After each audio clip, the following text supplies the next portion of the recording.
And here we go, everybody. Another edition of Jamal About Sports coming to you on Tuesday, March 10th, 2026. Before we kick off the show, I'd like to take care of a couple of housekeeping items, if you will. The first is I would like to dedicate this show, and thereby every other show thereafter, to my late great parents, Jim and Kathy Hayden, without whom none of this would be possible. And the reason that I am the sports fan that I am is because of my father, Jim Hayden.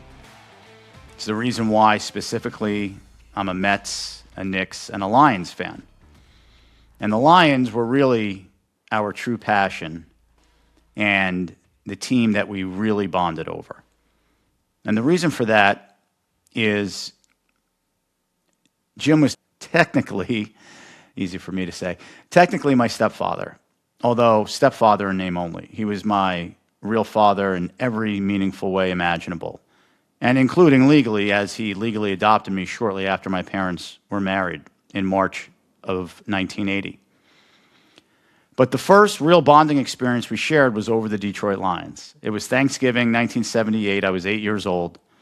He had come over. My parents were dating at the time. They had not been married yet. And asked my mom, could he put on the football game? And to my stunned amazement, my mother said yes, because she was not a football fan at all. So that probably told me then, if I didn't really realize it, that she really was in love with him. And so he asked me, did I like football? I said, well, I don't necessarily like or dislike it. I don't really know it. I'd never watched a football game before. And so he said, well, okay, well, we're going to sit down and we're going to watch this together. And he proceeded to teach me the game. I was instantly hooked. I loved the Lions uniforms. I loved the action on the field, even though I didn't really understand at that time what was going on, since it was the first game I'd ever watched. But really, more importantly, what stuck with me was that this man took the time to be a father figure to me at a time when I really needed it. And after that, I was hooked on him and the Lions. Okay, so secondly, Jamal About Sports. What do we want this to be? Well, clearly it's about sports, but we want to have some fun. We want to inform. We want to have humor. We want to call out the hypocrisy where we see fit. I like to be a bit of a contrarian, go against the conventional wisdom where I feel it's appropriate. And so you're going to get all of those things here on Jamal About Sports. Okay, big show to get to today. We've got NFL free agent frenzy. We have some Major League Baseball and World Baseball Classic. And we have some NBA. And if we have a little time, we'll get to some golf. But we start with the NFL. And free agency frenzy. So a couple of things. First of all, fans get all excited. The networks cover it relentlessly. It was on all day yesterday on the NFL Network. It was on ESPN. And I understand, rightfully so. But here's the thing. And this has been proven out ever since free agency was first introduced into the NFL, which I believe was 1993. The teams that win the press conference, that win free agency, typically don't do well that following year because it is not the best way to build a team. The best way to build a team in the NFL is to draft and develop your own players, understand and identify those players when they are due for new contracts, which ones you keep, which ones you let walk, and you keep drafting with the idea in mind that, hey, in 4 or 5 years from now, this guy is either going to, A, be up for a big contract that we can't afford because there's a salary cap in the NBA, so you can only pay so many people at a time, or B, maybe this guy didn't turn out to be the player that we thought he was going to be. And so it is always preferable to have a ready-made in-house replacement for that player. Now, is that always going to be possible? Of course not. And that's where free agency comes into place. When you have a few, hopefully if you're a well-run organization and you're a good team, You're going to lose players because they're good players, and other teams are going to pay them more than you can afford. That happens, right? And so, again, the ideal way to replace them is with in-house ready-made guys that you already drafted and developed. The other way, of course, is through free agency. So there needs to be a balance and a mix, right? You can't do it one way either way. You can't only draft and develop and retain your own guys. Memo to Brad Holmes, the general manager of the Detroit Lions. And you can't only do it through free agency either. So while people get all excited and all hopped up and bent out of shape during the free agency, I mean, look, I can tell you right now, 50% of these guys that are all being signed as free agents will be on different teams before the length of their contracts comes to pass. I mean, just look at the history, right? I mean, you can look at, who is it that I just saw? He signed a big deal last year, and he was gone after 1 year, and now he's back on the free agent market. I forget who it was. But my point is that happens a lot. So, again, balance is everything. Yes, you fill in the gaps with free agents, but the best way to build a team is mostly through the draft. All right, so with that in mind, there was a lot of activity yesterday. It's still ongoing right now. As of the time of this recording, which is 2 o'clock Eastern time on Tuesday. So I'm going to give you 5 moves that I loved, or liked at least, and 5 moves that I thought were ridiculous, that I didn't like at all. So let's start with the positive. First move, Boye Mafe, not to be confused with Adoye Owe, the defensive end formerly of the Seahawks, signing with the Bengals, 3 years, about $60 million. He's a young ascending player. Yes, he didn't have a lot of sacks last year, but that's because he was a part-time player. When he got more reps the year before, he had 9 sacks. He gets a lot of pressures. You know, it's not just about sacks. Sacks can be deceiving. All statistics can be deceiving, and sacks in particular, right? Sometimes the quarterback falls down, you're the closest guy to him, you get credit for a sack. Sometimes quarterback's rolling out, and you're the closest guy to him, and it's a 1-yard loss or a no gain, that counts as a sack. Sometimes it's because your teammates on the defensive line funnel the quarterback right to you, and you get credit for a sack. So sacks are not the end-all, be-all to measure the effectiveness of pass rushers in the NFL. It helps, it's part of the puzzle, but it's not the whole thing.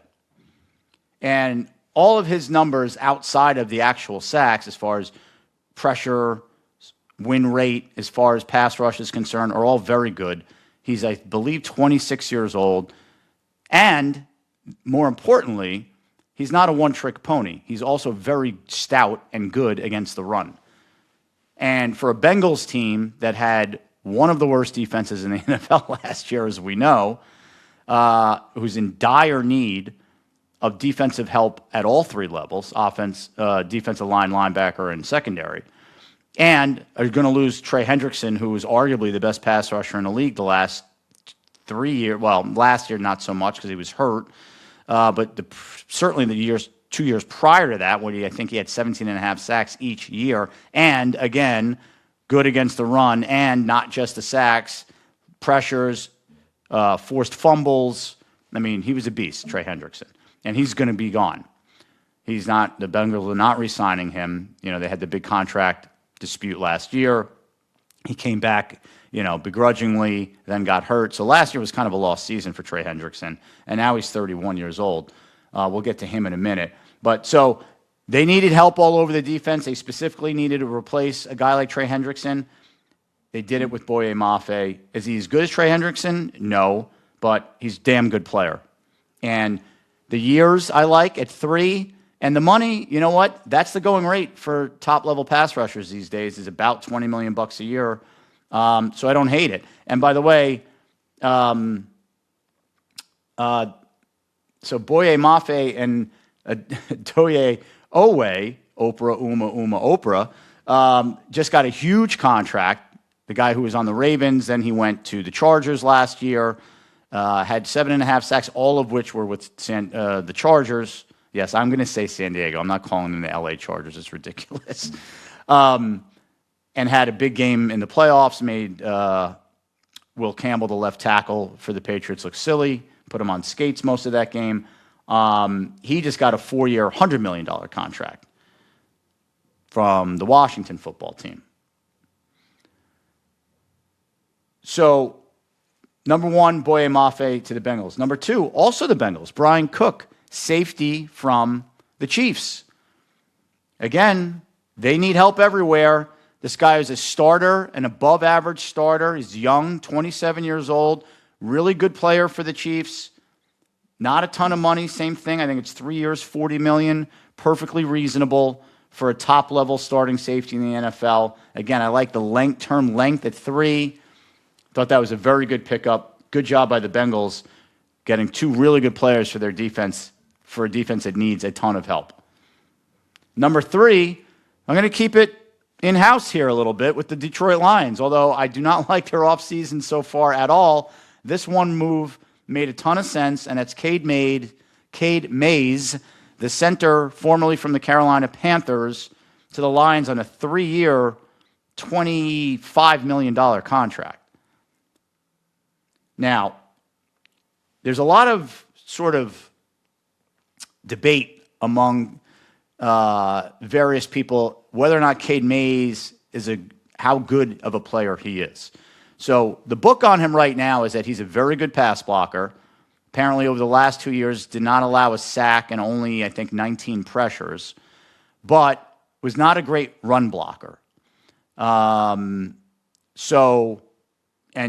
The Lions allegedly, right, want to be a power football team and run the ball a lot. Here's what I would say to that, and that's a lot of that's based on Pro Football Focus. I don't subscribe to Pro Football Focus. Nobody knows what it is, okay? Until somebody can tell me who the people are at Pro Football Focus who give out these grades, right? I mean, it's ridiculous. A lot of the younger journalists that cover football now use Pro Football Focus ratings as the end-all, be-all, and as their gospel, and it's absurd. If you're telling me it's a bunch of former players that played those specific positions, so when they're giving O-line grades out, if that's Tony Munoz, or some other offensive lineman that was really good giving those grades out, okay, then I'm inclined to actually give them some credence. But until I understand who's actually coming up with these grades and what their grading system is and what the criteria is, get lost. I understand Chris Collinsworth is an investor in it, and he's obviously the Sunday night game lead analyst for the NBC games. And so they've been shoving Pro Football Focus ratings down our throats too. I'm not buying it. So I go by what I watch, what I see. Now, have I seen a lot of Cade Mays? No, because he plays for the Carolina Panthers. But here's what I tell you. He's got to be a good pass blocker because Bryce Young, the quarterback for Carolina, had a pretty good year last year, right? They were not a great team. They probably overachieved. They made the playoffs and actually gave the Rams a much better run for their money in that game than I ever thought they would. And matter of fact, on my show previewing that matchup, I thought the Rams were going to roll Carolina in that game. And so Bryce Young is barely 5'11", if that. So if you're going to have a short quarterback who does most of his work from the pocket, he's got to have a clean pocket. He can't have guys in his face. And that starts with the center. So, yes, I know he was graded well as a pass blocker, but I didn't need that to tell me that he's a good pass blocker. Right? I can put 2 and 2 together. If you have a short quarterback who's effective, that means the interior offensive line are good pass blockers. So that's number 1. Number 2, to address his supposed deficiency, which is run blocking, well, Rico Dowdell had a really good year running the ball for them. And Chuba Hubbard, as well as who's his backup. And Rico Dowdell just got a nice contract from the Steelers. So he couldn't have been that bad for a team that ran the ball really well. I mean, there's no way you're going to tell me that all of their good runs were either off tackle or, around the end, and they didn't get any yards in between, the center guard spots. So, yeah, he may not be the best run blocker in the world. Okay. But he's also 26 years old, so he's probably likely an ascending player. And Hank Fraley, the Lions' offensive line coach, has a very good reputation, and rightfully so, despite last year's less than stellar play by that group. Injuries had a lot to do with it. So I'm happy with it. And then particularly, and I don't want to step on this here, but I'm going to do it anyway, when juxtaposed to one of the second worst free agent signing, which is Tyler Linderbaum, former center for the Ravens, going to the Raiders for 3 years, $81 million. So $27 million a year for a center. Now, is Tyler Linderbaum a good player? Yeah, that's not the point. I'm not debating whether or not he's a good player. He is a good player. He's not the best center in the league. Creed Humphrey is the best center in the league, center for the Chiefs. But he's a really good player. But to pay a center, and not that it's not an important position, but it's not left tackle. And to pay a center $27 million, I mean, that's almost quarterback money. Not quite, but depending on who your quarterback is, that could be, is insane. And especially for the Raiders. Like, the Raiders clearly don't understand who they are as a team, right? I understand the argument. You're going to give me, oh, well, they're going to have the rookie quarterback, Fernando Mendoza. You want to give him a center. That's fine. But the rest of your team stinks. And I know they've thrown a bunch of money at a bunch of free agents. I guarantee you, in 2 years' time, half of the guys that the Raiders sign in this cycle of free agency are not even going to be on the Raiders roster next year, in 2 years. Guarantee. But anyway, I digress. So I thought Cade Mays was a really smart, savvy pickup. It's a position of need. It's a big need. Now the Lions don't have to expend resources in the draft on a center. This was a draft that has like 4 or 5 pretty good center prospects, but all in that 3rd to 5th round region. The Lions don't have a 3rd round pick. Yes, they have 2 4th round picks now by way of the Montgomery trade, and now they just got a compensatory 5th round pick. But, you know, once you start to get into the 3rd, 4th, and 5th round, the board's kind of out of your hands. You know, the guy you might really like may not be there. So I think this makes a ton of sense. And the Lions, as we know, have a ton of other holes to fill on that roster that they can now expend draft capital on. So I thought that made a ton of sense. The 4th, Joseph Ossai, edge rusher, formerly of the Bengals, now with the Jets.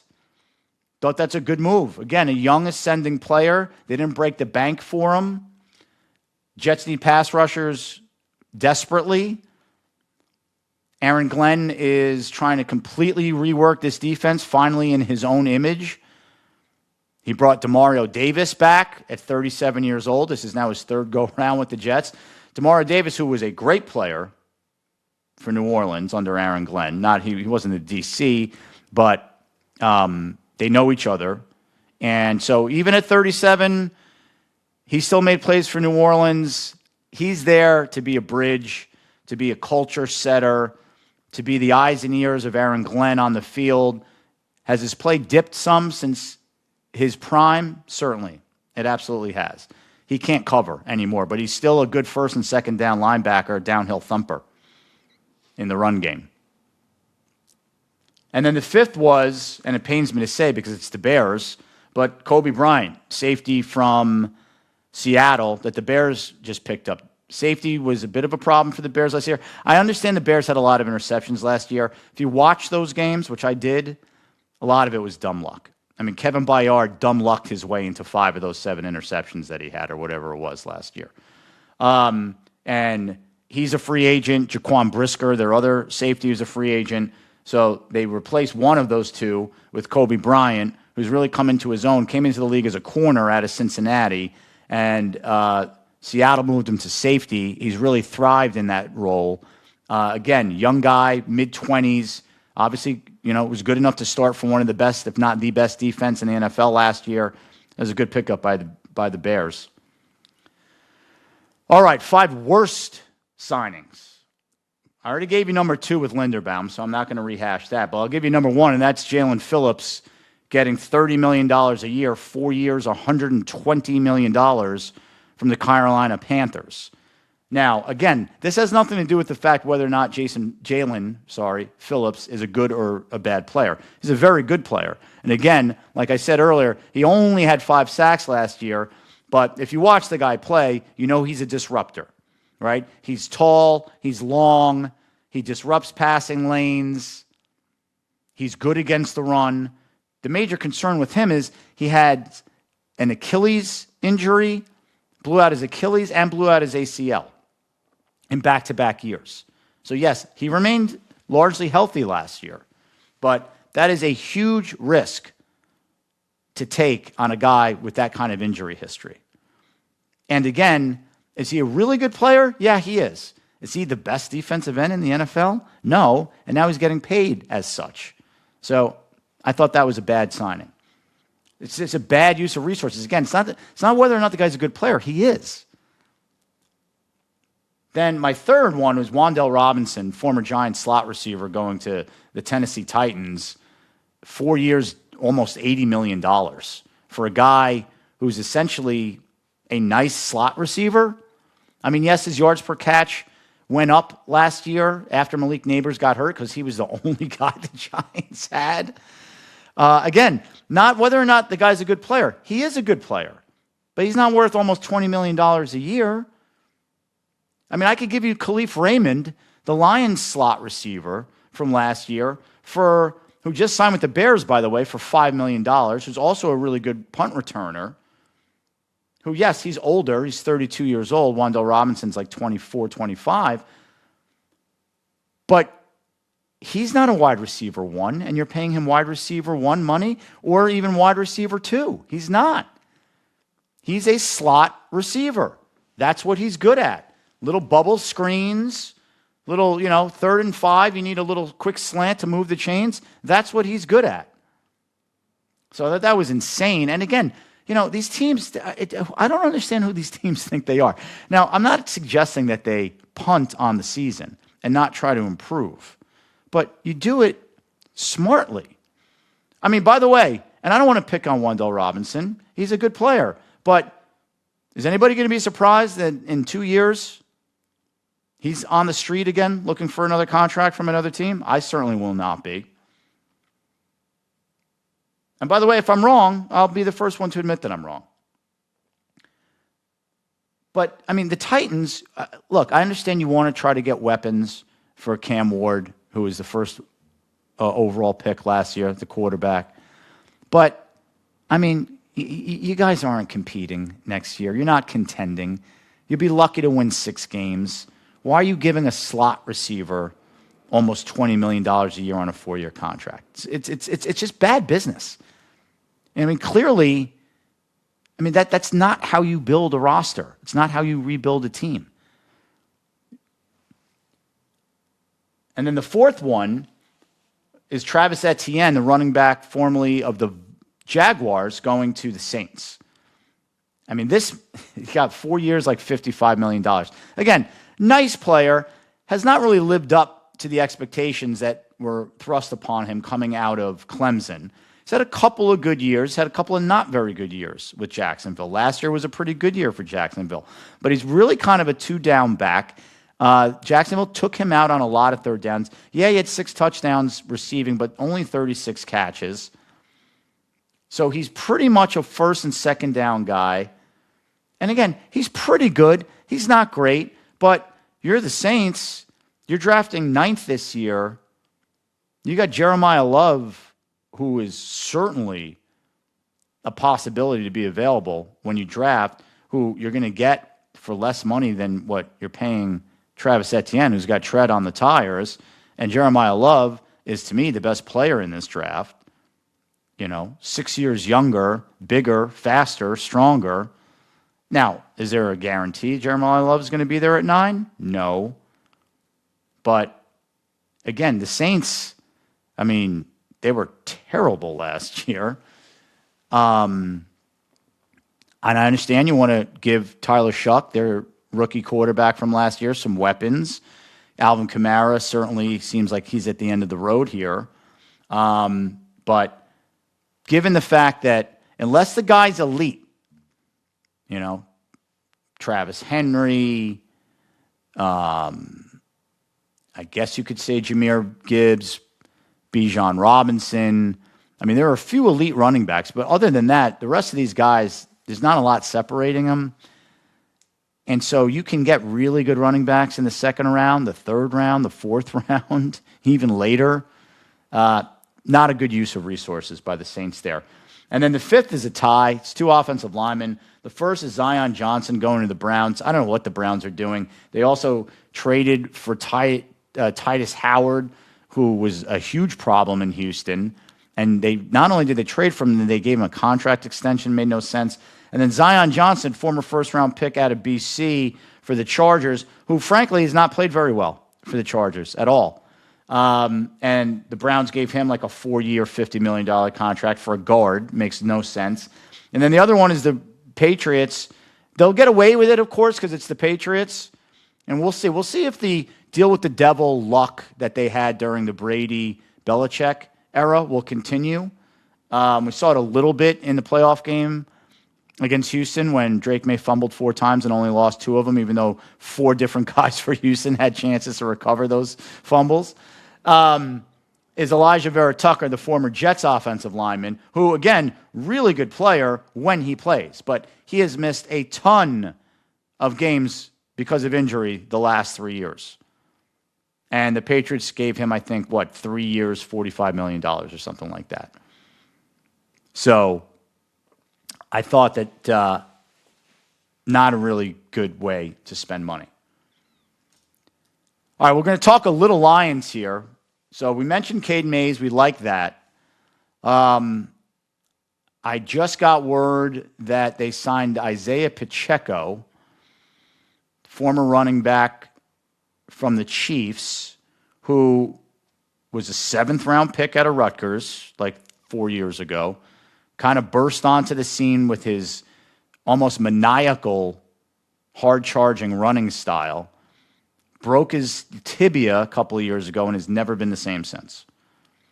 And yet the Lions are now spending the limited salary cap dollars they have on a second running back to sort of spell occasionally Jahmyr Gibbs when 2 years ago in the draft, Brad Holmes, the Lions GM, traded up into the 4th round.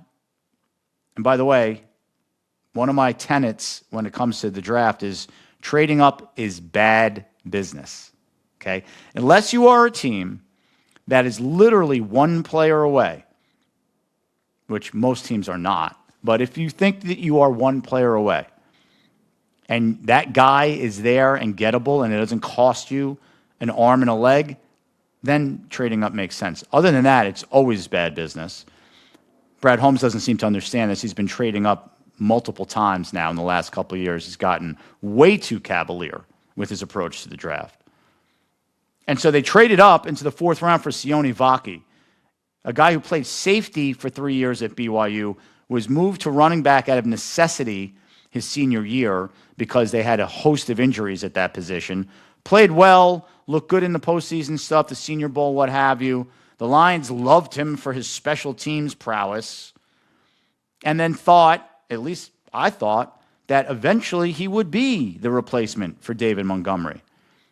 But apparently not, because they just signed Isaiah Pacheco when the Lions have way more pressing needs. So, I mean, if you're going to trade up and draft a guy just because you like him as a special teams player, you don't know what you're doing. That is not proper roster construction in the NFL. You clearly have no idea what you're doing, Brad Holmes. I mean, none. I understand you hit big on Gibbs and Jack Campbell and Sam Laporta and Brian Branch one year. Maybe it was luck because most people thought that those were not very smart picks, well, particularly the Gibbs and Jack Campbell picks. Now, he's proven to be right so far, but now they're also going to have to break the bank to sign both those guys if they want to keep them here. So the more I think about this signing, the more I hate it. I mean, again, the Lions need defensive end, defensive tackle. They're going to probably look to the draft for an offensive tackle, either a left tackle to replace Tyler Decker, Taylor Decker, or they're going to move Sewell from right tackle to left tackle and you draft your right tackle of the future. That's fine. Said it on an earlier show. It's a great draft for offensive linemen, particularly tackles. But they still need a defensive end. They still need a defensive tackle. They need depth in a big way at safety. I mean, the Lions would be very wise to proceed as if neither Kerry Joseph or Brian Branch are going to play a down of football for them this year. Brian Branch blew out his Achilles in like week 13. That's at least a year's recovery time. I understand Jason Tatum notwithstanding. And Coby Joseph, the Lions seem to have botched this knee injury situation beyond recognition. I mean, this is ridiculous. The last update we got from Dan Campbell last week was they're easing him into the rehab process. What? This guy hasn't played football since week 7. And they won't tell anybody what the actual injury is because maybe they don't know. But I would certainly proceed as if he cannot be counted on this year. So you might need 2 safeties if you're the Lions.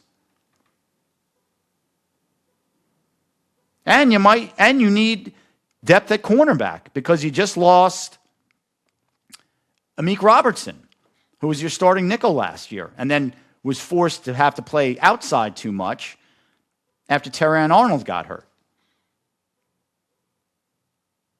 So, defensive line, 2 positions, end and tackle, safety, corner.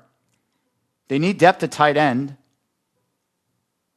I mean, Sam Laporte is coming off back surgery. Now, supposedly he's going to be fine and ready to go for training camp, but backs are tricky. Is it unreasonable to think that back could flare up again at some point next year and he may have to miss an extended period of time, even if he goes on short-term IR and has to miss 4 to 6 weeks? Now you're going to roll with your backup tight end. I mean, the Lions were literally down to no tight ends last year. I mean, Brock Wright, who I like, but I'm sorry, he's not a starting tight end in the NFL. He's a really good number 2 tight end, who's also coming off an injury, by the way. A weird one. It was his trachea, so you would think he'll be fine. It wasn't like a knee or an ankle or an Achilles or something like that. But nevertheless, the point being the Lions have a lot of holes to fill. And so you don't use your free agent capital on a backup running back who's been perennially hurt the last 2 years when you have a guy on your team who doesn't have a lot of tread on the tires. He's barely repped at all as an offensive player. He's only primarily played special teams. I mean, what is the point of drafting Sione Vaki if he's not going to be the ready-made replacement for David Montgomery? And again, Brad, you want to tell us about draft, develop, retain? Well, here you go. Here's the draft and develop part. Sione Vaki should immediately be the replacement for David Montgomery. You should not be spending, and in this case, I think wasting, free agent capital on David Montgomery's replacement. And now, look, if you're not completely sold on Vaki or you want to provide some competition for him, that's fine. Then you do that in the 5th round of the draft, and where you have 2 picks in the 5th round. You have 2 picks in the 6th round. Could be an undrafted free agent. They're all over the place. Really, really bad work here so far by Brad Holmes. Now, they also lost Roy Lopez, defensive tackle, went to Arizona. He was a nice surprise for the Lions last year, but there's been a massive overreaction to him leaving. I mean, everybody can just relax, okay? Nobody knew who Roy Lopez was when the Lions signed him last year. Now, he was a nice surprise. He played pretty well as a rotational defensive tackle. He went back to Arizona on a 2-year, like $15 million contract. I think he only made $2 or $3 million for the Lions last year. Good for him. You can replace that guy. He's not irreplaceable. You know, Amon-Ra St. Brown is irreplaceable. Okay? Jared Goff is irreplaceable. Aiden Hutchinson is irreplaceable. Coby Joseph, when he's healthy and right, is irreplaceable. Same goes for Brian Branch. Probably the same goes for Jack Campbell. This is not that. So there are plenty of options out there. I mean, you've got Larry Ogunjobi still out there. You've got Calais Campbell, who, yes, he's 40 years old, but he was still effective last year. Give him a one-year deal. It's probably going to be the last year he plays anyway. So give him a one-year deal for like $6 million and call it a day. Derek Nandi is available. I mean, there's plenty of defensive tackle options out there that are going to be the third tackle in your rotation because you're rolling with Tyleik Williams, who was your first-round draft pick last year, and Aleem McNeil, who you gave a big contract extension to 2 years ago. Unfortunately, he blew out his knee in 24, came back about halfway through the season this year and was a shell of himself. Now, you hope that that's just because he was rusty, coming back off a serious ACL injury, and he'll be more like the player he was in 2023 and 2024 before the injury. But they don't need a starting defensive tackle. They need a good, solid third guy in there. And those guys are out there right now in free agency. I mean, that's what the money that they haven't announced what the terms and the money is for Pacheco yet. But whatever it is, that money could have been spent better elsewhere. Same goes for safety. I mean, look, I would bring back Ife Melifonwu, who left and went to the Dolphins a couple of years ago.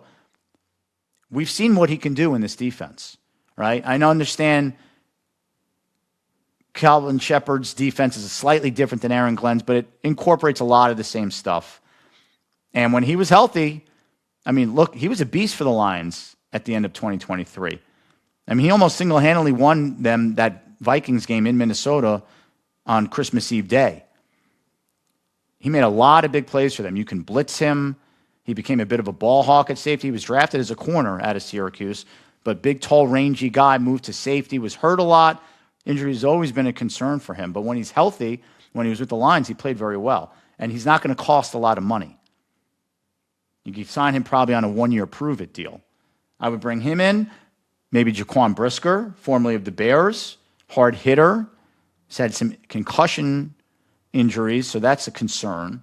But again, I don't think you're going to have to break the bank for him. And then in the slot and or backup corner, look, I think it's simple. If I'm the Lions, I bring back Avonte Maddox, who's got position flexibility, can play safety and corner, and played them both well for the Lions last year, particularly played very well at safety late in the season. And then I bring Rocky Sin back, who played some great football for the Lions last year. And he's tough as nails. And so is Avonte Maddox. They're exactly what you want. Now, if those guys get scooped up by other teams, you got the two guys that came out in the same draft from Colorado all those years ago, Chidi Awuzie and Kella Witherspoon. I mean, there's guys out there. And again, these are guys that are not going to break the bank. All right, shifting gears. Let's go to Major League Baseball. So I've got some Mets predictions, but I'm going to do a little mea culpa. So last week, and I had my boy Chuck on, I kind of poo-pooed the WBC. I said it was a bit of a nuisance, and frankly, look, it was selfish of me. I had PTSD from Edwin Diaz blowing his knee out in the WBC a couple of years ago and basically derailing the Mets season. So now, having given it some thought, I think the WBC is actually pretty cool. And I did talk about this last week, about how some of the Latin country teams, particularly Venezuela, Puerto Rico, and the Dominican Republic, are stacked. Indulge me here for a second. The Dominican Republic roster is ridiculous. Their lineup is a bunch of all-stars. I think it's 8 all-stars out of 9, and they have some really good pitching. So let me get this up here. Dominican Republic WBC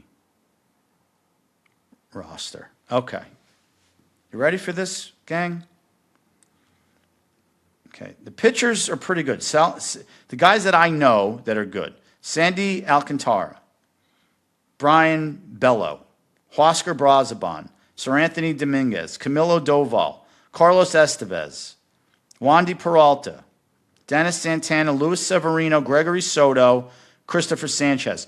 All of those guys have had varying levels of success in the major leagues. Now, some aren't the pitchers they used to be, but these are guys that have gotten major league hitters out. So the pitching is pretty good. The catching, I don't really know who Augustin Ramirez is. He's not a major league player. Austin Wells is somehow on the team for the Dominican. Not really sure how that works. He was born in the United States, but okay. It's pretty good. Then you got Junior Caminero, really good player. Vlad Guerrero Jr., Manny Machado, Ketel Marte, Geraldo Perdomo. Those guys are all all-stars. Okay, Caminero's an all-star. Vladdy Jr. is an all-star. Machado's an all-star. Ketel Marte's an all-star. Perdomo's an all-star. And then you have Carlos Santana, who certainly on the downside of his career, but again, had a lot of success in the major leagues at one point. Ahmed Rosario, who's going to be a utility guy for the Yankees. Yes, he never lived up to the lofty expectations when he was a hot prospect with the Mets, but he's had a fine major league career.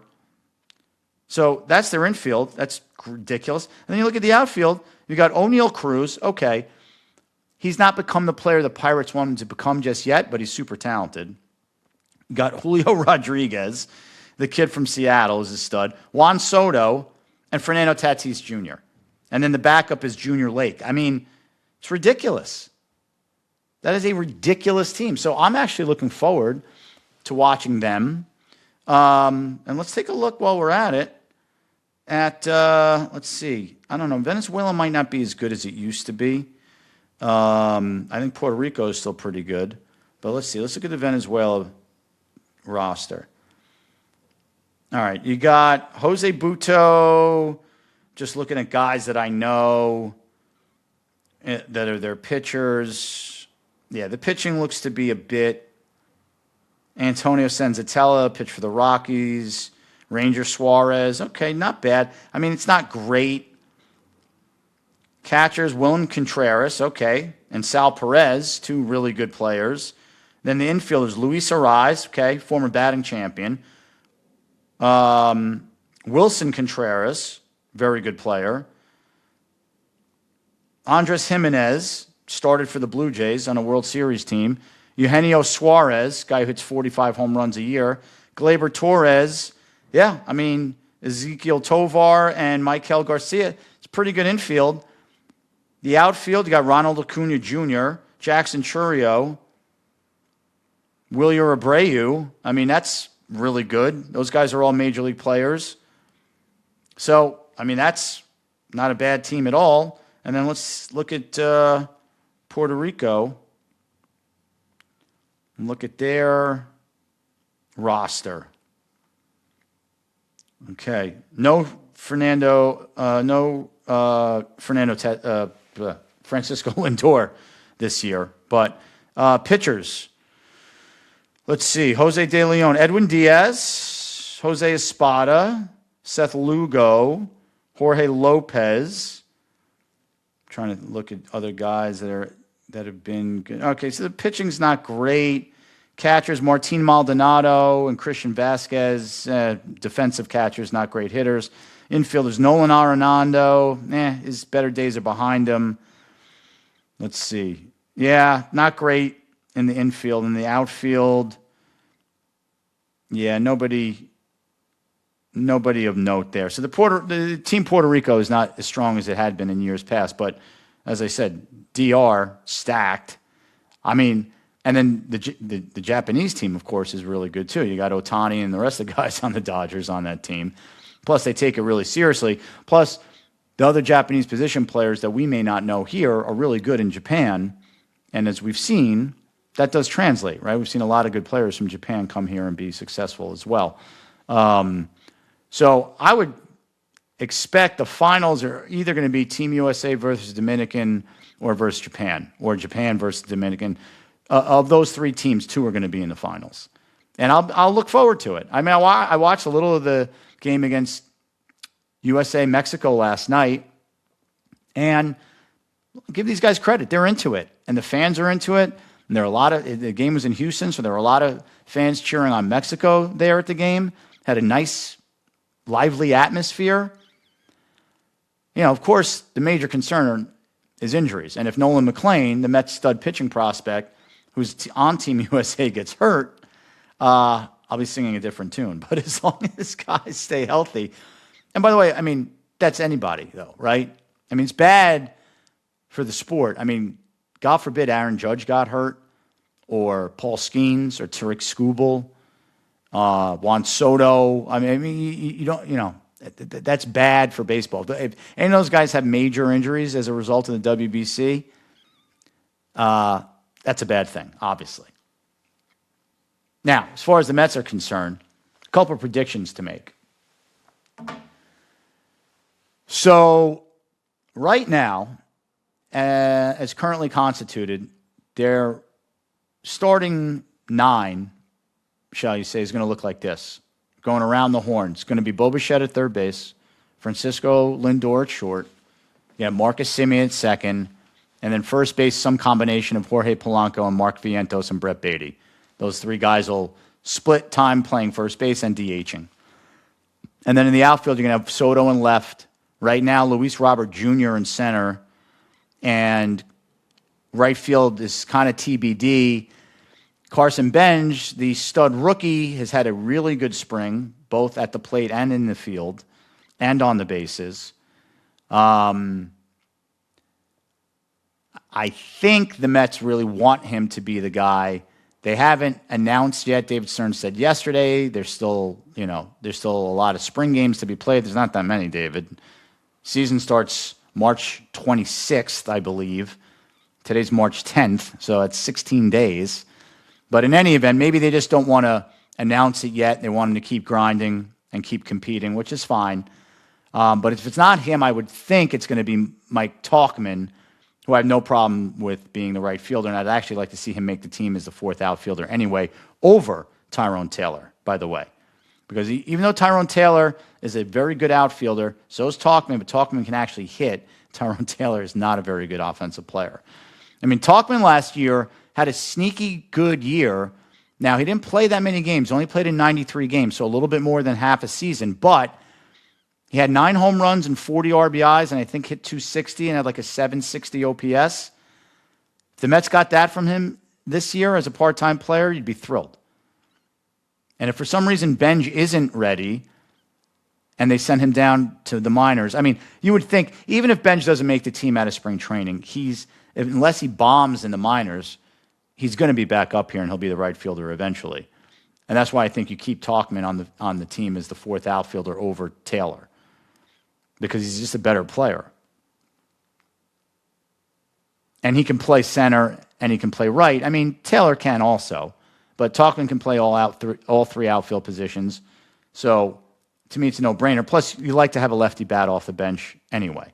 And again, a guy who's a better hitter than Tyrone Taylor. So that's your starting.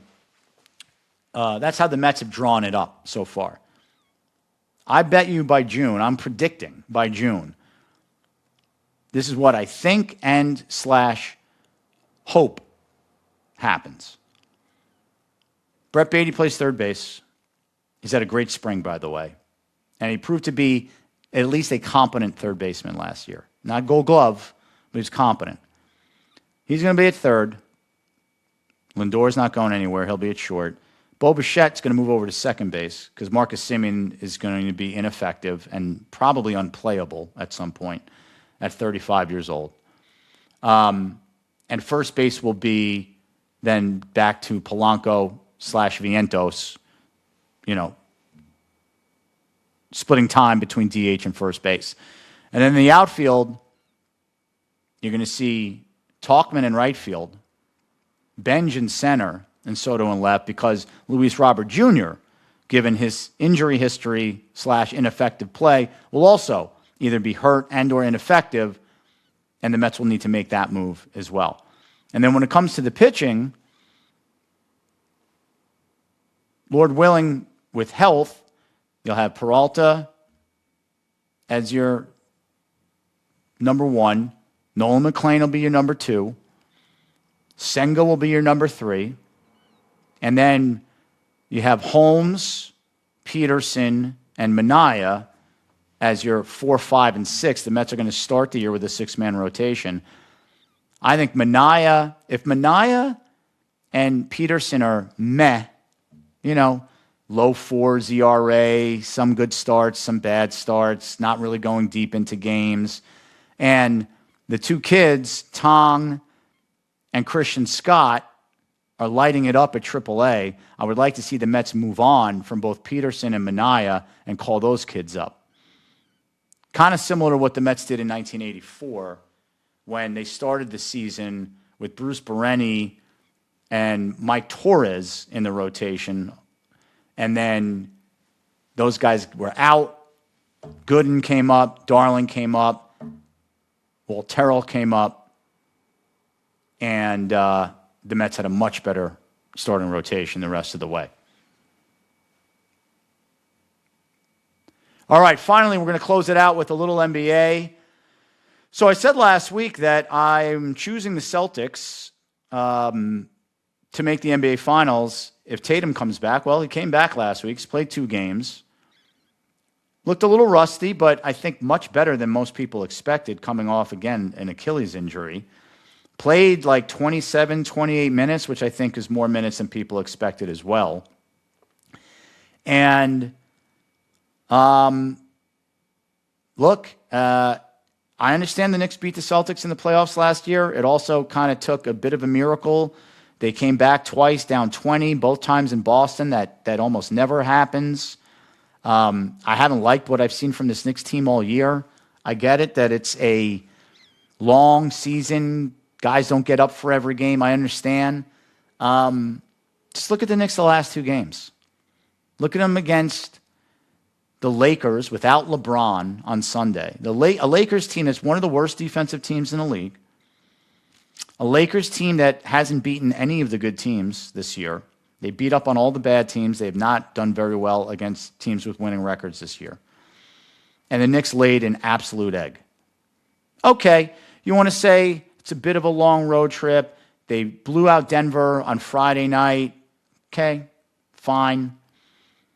Then you back it up. And by the way, Mike Brown, shockingly, and I'm not saying this as a criticism at all, it's just not been his style so far, really took the team to task for the way they played against the Lakers. He called them sloppy, lazy on defense, and he's right about all of those things. They were. Careless with the ball. They were. One of the worst games Jalen Brunson has played as a Knick, if not maybe the worst game he's played as a Knick. Now, I know the numbers look good because he poured in some garbage points late in the game, but he did not play well at all. He had 7 turnovers, missed a bunch of shots he normally makes. Listen, it's okay. It's Jalen Brunson. He's allowed, right? You give him a pass. But Mike Brown was very vocal in calling the Knicks out and their effort and their overall performance. So then they played last night. I understand it's a back-to-back. They're in L.A. They didn't have to travel anywhere. They're playing the Clippers. And they came out and did the same nonsense last night, same junk. Oh, by the way, Mikal Bridges, MIA against the Lakers, 0 for 6. MIA last night, 3 for 8. And again, I don't want to keep picking on Mikal Bridges, but this is not what the Knicks or the Knicks fans were expecting when they traded 5 first-round picks for him and then gave him a $150 million extension in the offseason. Mikal Bridges gives you a good game every 5 games. That's not good enough. Yeah, he played great against the Spurs at home about 10 days ago on the Sunday. He was great. And yes, I understand he's not the number 1 or not even the number 2 option. And sometimes he's not even the number 3 option because that's OG. And so Brunson's always going to be your number 1. Cat's going to be number 2. And then again, depending on the matchups and the flow of the game, it's either going to be OG Anunoby or Mikal Bridges. But, I mean, these last 2 games that you're getting from Mikal Bridges, this is not even replacement player level performance or production. It's completely unacceptable. I mean, you can't have it. And I've been saying it all year. I mean, the Knicks are only going to go as far as Cat and Bridges take them. Cat has played better since the All-Star break, and he played very well last night. Wasn't enough, not his fault necessarily. But he was nowhere to be found against the Lakers either. Same thing. Poured in a bunch of garbage time points late in the game. But when that game was still in question, he was nowhere to be found. Now, you want to say part of that's on Mike Brown and the coaching staff? They don't get him involved enough early and often? Okay. But, guys, we got to figure this out. I mean, we're 68 games into the season, something like that. What are the Knicks, 41-25? So that's 66 games. They have 16 games left. I mean, you should have figured it out by now. And I get it. The playoffs are a whole different animal. I understand that. Also, the Knicks have gotten zippo from their bench these last two games also. I think they got 11 points out of the bench last night, 13 points. Diawara, I think, had 5. And no, they had 14 points from the bench. I think Diawara had 5, and Shamet had 9, but he was 3 for 12 from 3. And that's how he got his 9 points. So that's terrible. And that's the other thing. You know, Landry Shamet can play really well at times, but Landry Shamet's a backup for a reason. The longer he plays, the more his flaws get exposed. Now, I understand he's a willing defender, but physically he's just limited sometimes. He can't guard Jaylen Brown for extended stretches. He cannot guard Jason Tatum for extended stretches. You know, they had him trying to guard Luka in the Lakers game. I mean, it's a complete mismatch. And it's a mismatch for Bridges, too, but Bridges is supposed to be the much better player. So when Mike Brown gets frustrated with Bridges and he benches him for the last 5 minutes of the fourth quarter in favor of Landry Shamet, that's okay when Landry Shamet's having one of those otherworldly games that he has from time to time. But he doesn't have them all the time because that's who he is. It's why he's a bench player.